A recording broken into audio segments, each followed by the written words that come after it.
श्रीपती भूपती गजपती हा आमचा राजा श्रीपती भूपती हा आमचा राजा जाणता राजा श्रीमंत योगी श्रीमंत योगी शिवराजा श्रीमंत योगी श्रीमंत योगी।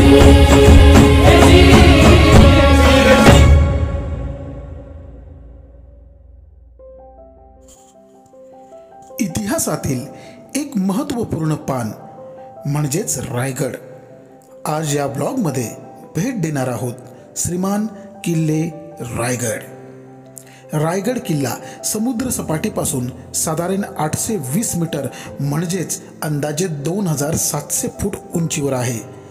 रायगडाला पूर्वी रायरी म्हणून ओळखले जायचे। यशवंतराव मोरे हा जावळीचा प्रमुख पळून रायगडावर जाऊन राहिला होता। त्यावेळी 6 एप्रिल 1656ला छत्रपती शिवाजी महाराजांनी रायगडला वेढा घातला। पुढे साधारण मे महिन्यात रायगड शिवरायांच्या ताब्यात आला। मुल्ला अहमद या कल्याणच्या सुभेदाराकडून जो खजिना लुटण्यात आला होता त्याचा उपयोग रायगडच्या बांधकामाकरता करण्यात आला आणि याचे मुख्य वास्तुविशारद हिरोजी इंदुलकर होते। शत्रूला हल्ला करण्याकरता रायगड ही तशी अवघड आणि अडचणीची जागा असल्याने आणि समुद्रातून दळणवळणाच्या दृष्टिकोनातून रायगड सोयीचं असल्याने शिवरायांनी राजधानी म्हणून रायगडची निवड केली। शिवराज्याभिषेक ही रायगडने अनुभवलेली सर्वात सुवर्ण संधी आहे। शिवरायांचा अभिषेक ही केवळ महाराष्ट्रातच नव्हे तर भारताच्या इतिहासातील एक महत्त्वपूर्ण घटना आहे।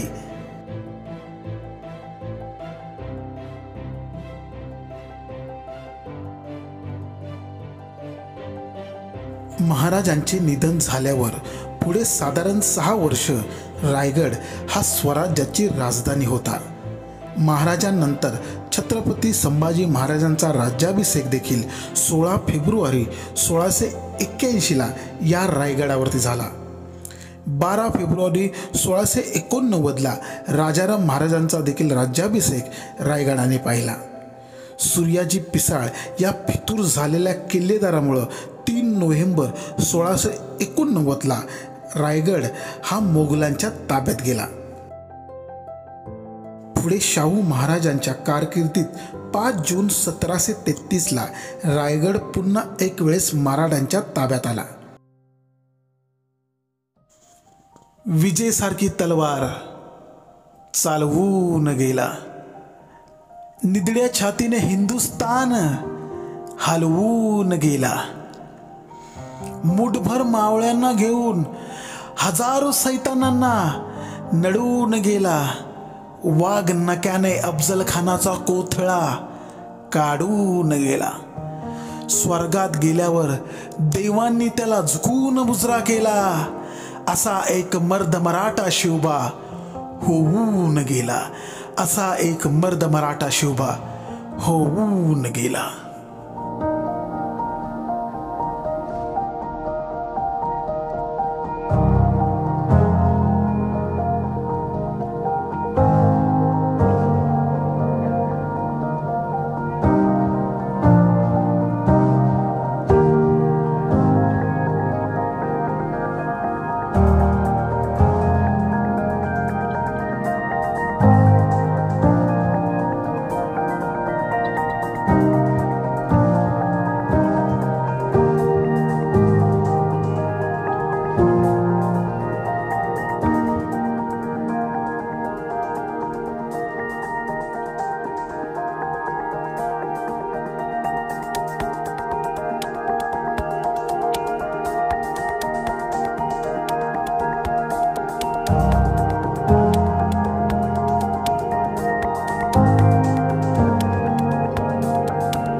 आणि मित्रांनो, आता आम्ही जस्ट 90% गडांचा चढून झालेला आहे.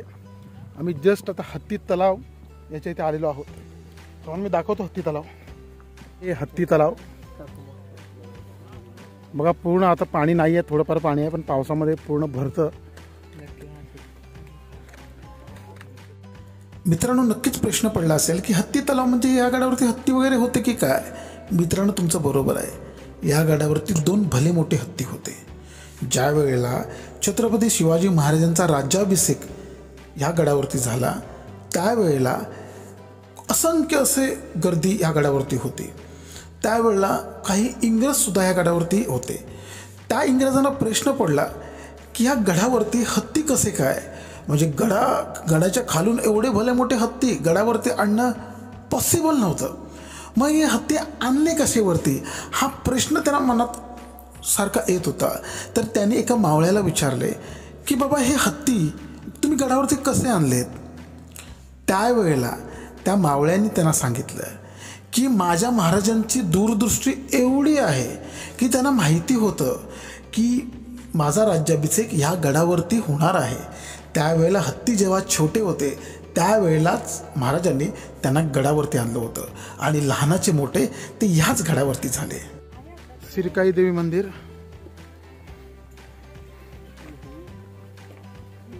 आणि फायनल मित्रांनो, आता आम्ही 100% गडावरती पोहोचलेलो आहोत. शिरकाई मातेचं दर्शन घेतल्यानंतर आता आम्ही सरळ वरती जातो. मला वाटतं आता आम्ही कदाचित बाजारपेठ त्या दिशेने जात आहोत. बाकी सगळ्या इमारती एक नंबर दिसत आहेत. वाजलेत 10 वाजता आम्ही प्रॉपर 100% गडावरती पोहोचलेलो आहोत. त्याच्या अगोदर आम्ही येऊ शकत होतो, पण आमच्याबरोबर आहेत छोटे बालक, त्यांच्यामुळे आम्हाला सुद्धा लेट होत आहे. सो बघूया पुढे.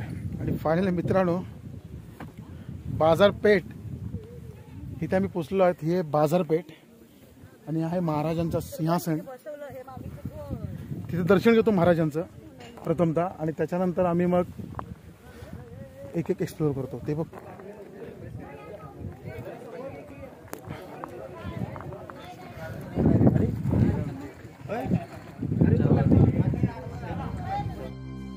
मित्रांनो, हे आहे श्री छत्रपती शिवाजी महाराजांचा राजदरबार आणि सिंहासन.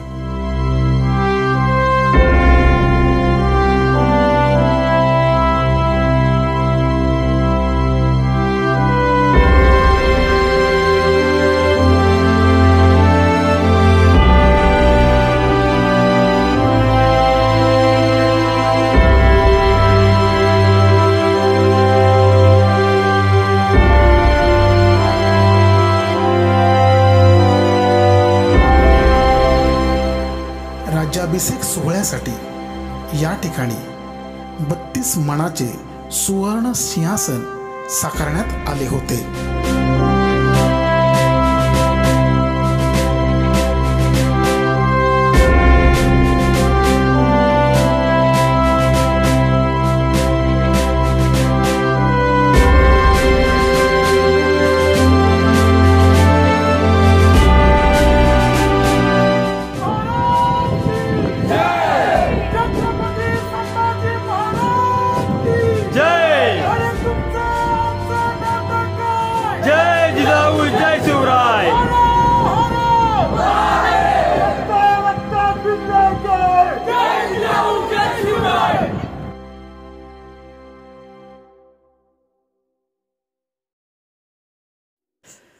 मित्रांनो, राज दरबार याचं वैशिष्ट्य हे आहे की नगरखान्यापासून कोणीही कितीही कमी आवाजात जरी बोललं तरी ते थेट जिथे महाराजांचं समोर सिंहासन आहे तिथपर्यंत ऐकायला जायचं.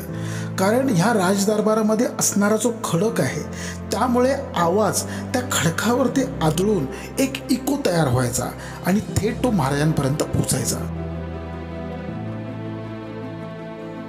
रायगडावरती अशा असंख्य इमारती आहेत ज्या आज ढासळलेल्या अवस्थेत उभ्या आहेत.